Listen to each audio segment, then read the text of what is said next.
Today, we're jumping into something pretty fresh off the presses. Yeah, ChatGPT-5. It just landed August 7th.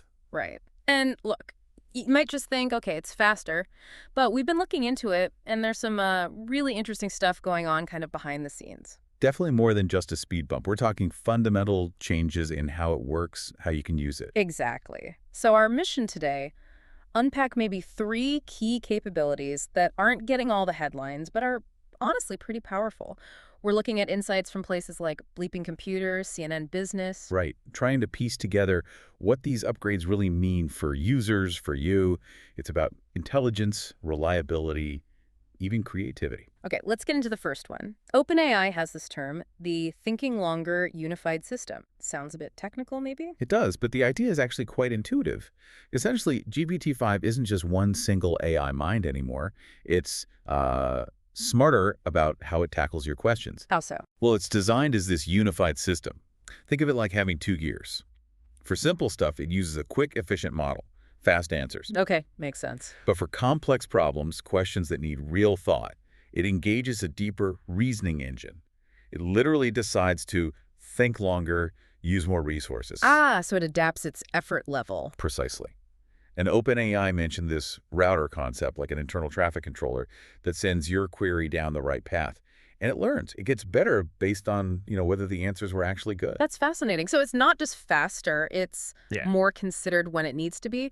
How does that change things for, say, someone doing complex research? It's a big shift. Instead of just getting a quick, maybe superficial answer to a tough question, it's more like having an AI that knows when to pause, deliberate, and give you something deeper, more thoughtful. Can you influence that? Can you tell it, hey, this one's important? Actually, yes. And this is a key practical tip. OpenAI specifically said you can prompt it. If you literally say something like, think hard about this, in your prompt. Oh, wow. Yeah, the router is apparently trained to pick up on signals like that. Yeah. So you can nudge it towards that deeper thinking mode. It learns from your preference over time, too. So you're almost coaching the AI. Interesting. Okay. Okay, let's shift gears to the second capability. This one sounds, well, almost sci-fi. The Vibe Coder, generating entire software. Yeah, this one's a head-turner. Sam Altman, OpenAI's CEO, called this a defining part of the GPT-5 era. We're not just talking code snippets anymore. We're talking whole applications. Potentially, yes. The idea is generating a complete piece of software based on a description, a vibe. They showed a demo, apparently, where it built a whole website for learning French just from the prompt. Okay, hold on. A whole website functioning. That's the claim. It signifies a massive leap. Think about accelerating development or empowering people who have ideas but maybe lack the deep coding skills. That really lowers the barrier to entry, doesn't it? For entrepreneurs, creators. Immensely. It could democratize software creation in a pretty radical way. Suddenly, that app idea you had might be something you can actually prototype yourself quickly. It does make you wonder, though, what about the quality, the security? If you don't know code, how do you verify what it builds? That's the million-dollar question, isn't it? Yeah. It's powerful, no doubt. But yeah, oversight, testing, refinement, that's still going to be crucial. It's not magic, even if it feels a bit like it. You'll still need expertise somewhere in the loop. Right, which actually leads perfectly into our third point, trust and reliability. GPT-5 is supposedly much more honest, like a PhD-level expert. Yeah, this tackles the hallucination problem head on. Previous models sometimes just made stuff up confidently. We've all seen that. GPT-5 is trained to be better at recognizing its limits.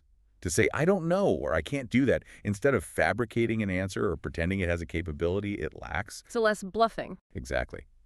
Altman's comparison was interesting. He said GPT-4 felt like talking to maybe a smart college student, but GPT-5 is more like talking to an expert in any topic, like a PhD-level expert.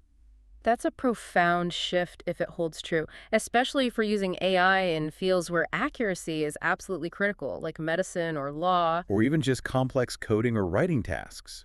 Knowing you can rely on the information more, that it's less likely to invent facts, that builds a whole new level of trust. It makes it a more dependable partner. So wrapping this up, it feels like GPT-5 isn't just an incremental update. The think longer capability, the software generation, the increased honesty, these are fundamental changes. Absolutely. It's moving beyond just being a fast text generator. It's becoming a more strategic, capable, and hopefully reliable tool a genuine collaborator. And Sam Altman himself framed this as a significant step towards AGI, artificial general intelligence, the kind of AI that could potentially match human thinking. Right, which opens up a whole host of questions, doesn't it? It really does. Thinking about these leaps, how might this fundamentally change how you interact with information, how you learn, how you solve problems, maybe even just in the next year or two? It's definitely something to keep an eye on.